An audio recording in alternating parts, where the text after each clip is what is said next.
Hi, I'm Christina from Travels with Ted.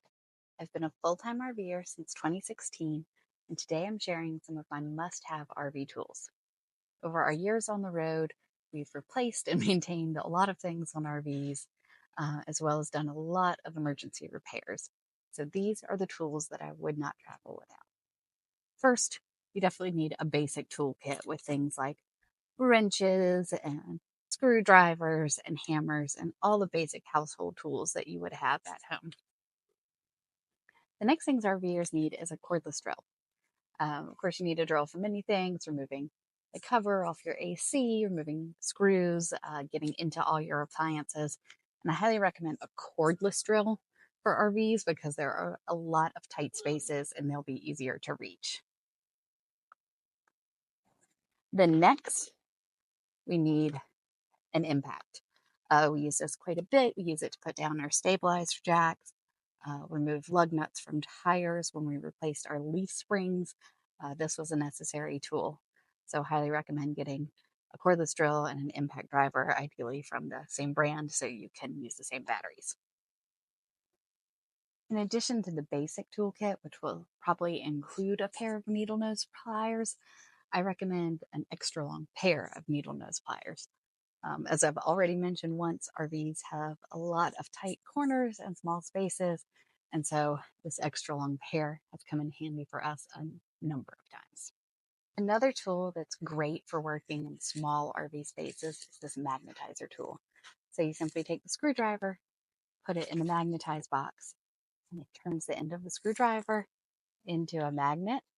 So you see it holds this paper clip, but it'll also help hold the screw in place when you're reaching around into a tight corner. And then there's also a demagnetized box to take that magnetic thing away.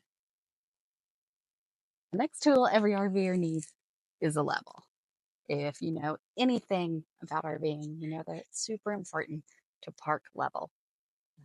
So you simply can use this on the side of your RV and you just look at the little bubble to see if you're perfectly level or not. And when the RV is perfectly level, you set this on the RV, the bubble will be directly in the center. So my next tool is a torque wrench.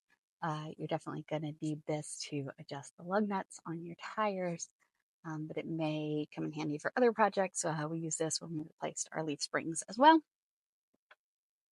And then, of course, for both your torque wrench and your impact, you're going to need a set of sockets so that you have the correct attachments to work on everything. All RVers are also going to definitely need a caulk gun, and you're going to use this caulk gun with two different products. First, we have cap sealant, which we use to replace the seals around windows, doors, and other things on the exterior of our RV. And then we have the self-leveling lap sealant, which we use to replace the seals on the roof. But to apply both of these, you're going to need a caulk gun. Every RVer should also carry a can of a dry lubricant. So whenever you're spraying things like jacks, door hinges, anything on the outside of your RV or on the exterior, you want to use a dry lubricant because oil-based lubricants are going to attract dirt, which could end up causing you more problems. Next, we have this fancy little piece of plastic, which is a tank rinser. So this is used when maintaining your RV's water heater. When you remove the plug or anode rod, this will go up into the water heater to rinse it out. So it's just a simple little tool, but super important for your annual RV maintenance. Another simple tool I recommend for all RV campers are nylon pry bars. So I recommend these because they're not metal, and so they're much less likely to scratch your RV or damage in your RV. We've used these for all sorts of things. One example is when we had to repair a furnace, which is held in place.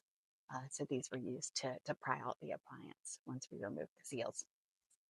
Next up, we have a pair of wire cutters.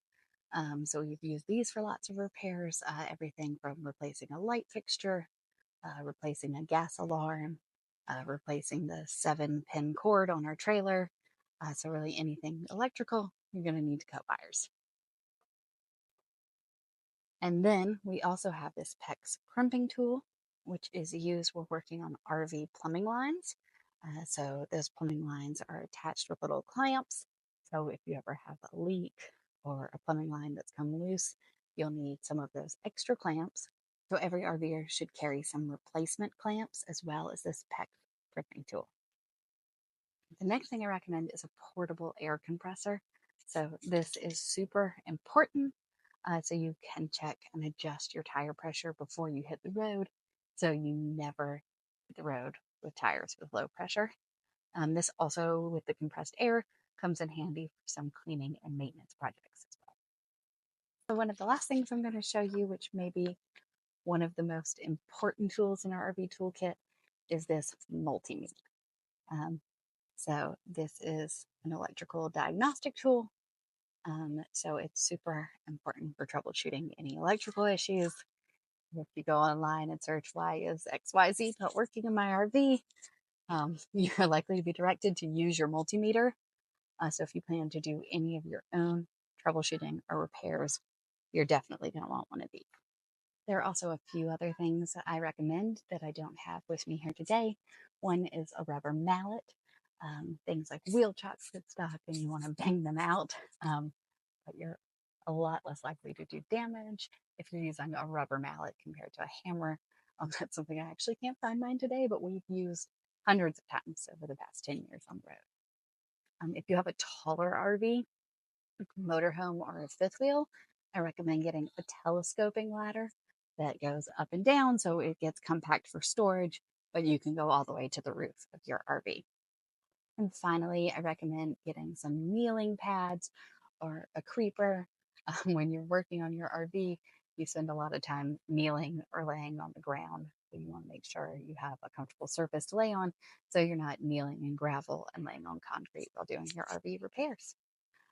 I'll link to an article with a list of all these tools and links to the products that I use.